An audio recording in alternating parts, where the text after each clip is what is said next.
name is Marissa Dodson. I'm an attorney and the public policy director at the Southern Center for Human Rights.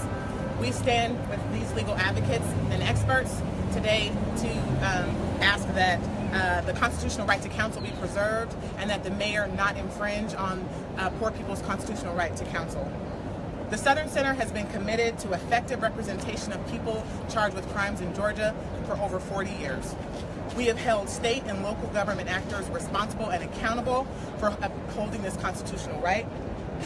We know that this right is, in many regards, as important in small cases in municipal court as it is in the large cases in Superior Court. This is because the chronic cycling of poor people through the criminal justice system only results in continual oppression and perpetual generational poverty.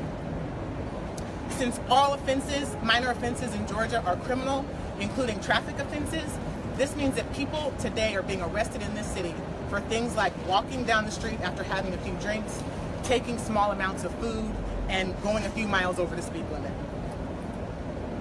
When someone is arrested, the chance of being released pre-trial is only increased by having representation.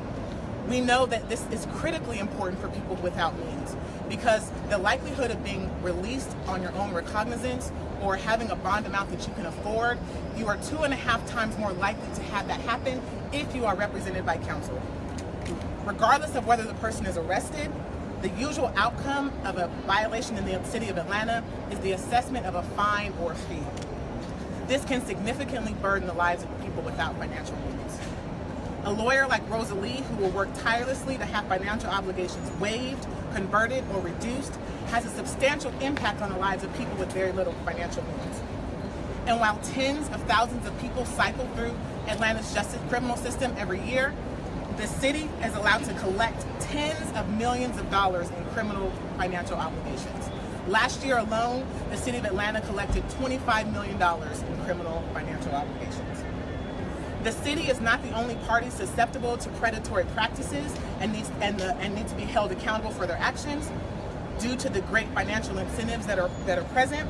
When someone cannot afford to pay financial obligations on their court date, they can end up paying double the amount because they have to pay a private probation company to supervise them while they pay. Some people end up with warrants, driver's license suspensions, and even in jail because they cannot afford financial obligations. Recent litigation and legislative victories have curtailed most of the egregious practices of this industry, but the private probation industry collected nearly $1 million last year alone in the city of Atlanta. Dr. Martin Luther King said, "We need leaders not in love with money, but in love with justice. Not in love with publicity, but in love with humanity."